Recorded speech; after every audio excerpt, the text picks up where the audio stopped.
Cinema తీయడం చాలా easy అనుకుంటా. ఇది స్టేజ్ మీద మాట్లాడడం కంటే. వామ్మో! చాలా భయంగా ఉంది. ఎనీవే మా టీజర్ లాంచ్ ఈవెంట్‌కి వచ్చేసిన మీడియా అందరికీ ధన్యవాదాలు.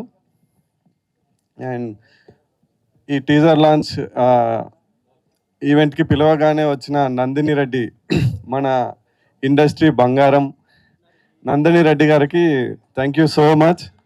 ఆమె చేతుల మీదుగా నా సినిమా టీజర్ లాంచ్ అవ్వడం నాకు చాలా ఆనందంగా ఉంది. అంటే ఈ సినిమా చాలా క్యాజువల్గా స్టార్ట్ అయింది. ఓ రోజు బ్యాడ్మింటన్ ఆడి మన ఎంఎస్ఆర్ గారితో ఊరికే సరదాగా కథ షేర్ చేస్తే, అరే ఇది చాలా బాగుంది, మన వేణన్నతోని ఇంకా జగనన్నతోని చెప్పి ఇది ఎట్లయినా సినిమా చేద్దాం, బాగుంది కథ అంటే అక్కడ మొదలు పెట్టినాము.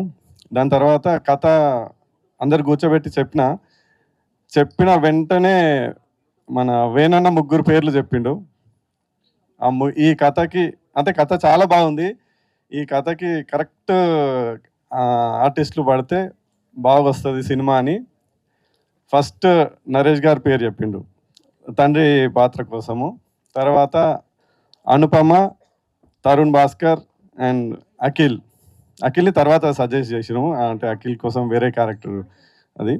సో ఈ ముగ్గురు పేర్లు వినగానే ఫస్ట్ సినిమా నేను ఏం తీయలే, ఇప్పుడే వీళ్ళ పేర్లు చెప్పారు, వీళ్ళు అసలు ఒప్పుకుంటారా లేదా, ఇలా కథ చెప్తే అసలు కథ అంటే చెప్పే అవకాశం ఇస్తారా లేదా అని కూడా ఉండే. ఎనీవే ఇంకా వాళ్ళు మాట్లాడి సెట్ చేసిరు. పోయి కథ చెప్తే అంటే కథ చెప్పడానికి పోయినప్పుడు నేను అనుకున్నా వీళ్ళు ఒప్పుకోరో, కానీ వాళ్ళతో ఒక ఫోటో అయితే దొరుకుతుంది. సో అట్లా అని పోయి కథ చెప్పిన. ఫస్ట్ నరేష్ సార్ గారికి నరేట్ చేసిన. కథ చెప్పంగానే ఇమ్మీడియట్గా అందరూ సింగిల్ సిట్టింగ్లో ఓకే చేసిరు, ఒక్క బాలరాజ్ తప్ప. బాలరాజ్ కోసము ఒక 3-4 సిట్టింగ్లు వేయాల్సి వచ్చింది. సో యా, అంటే ఈ కథను నన్ను నమ్మి మా ప్రొడ్యూసర్ జగన్మోహన్ రెడ్డి గారు నాకు చాలా సపోర్ట్ చేసిరు. చాలా చాలా థ్యాంక్స్ అన్న. ఎందుకంటే ఫస్ట్ సినిమాకి ఇంత మంచి యాక్టర్లు ఇవ్వడం అనేది అంత ఈజీ కాదు.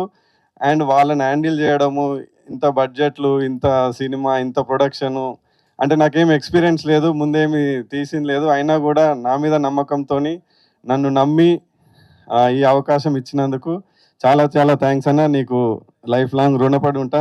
Thank you so much. And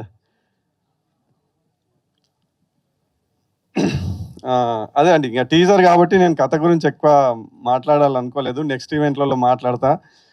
ఈ సినిమాలో పాత్రలు మాత్రం మన ఇంటి చుట్టుపక్కల మనం డైలీ చూసే పాత్రలు, మన నిజ జీవితంలో కనిపించే పాత్రలు, వాటితో ఈ కథ రూపొందించడం జరిగింది. అంటే ఈ సినిమాలో నవ్వులతో పాటు మనసుకి హత్తుకునే ఎమోషన్స్ కూడా ఉన్నాయి. ఈ టీజర్ మీ అందరికీ నచ్చిందని ఆశిస్తున్నాను. Thank you so much.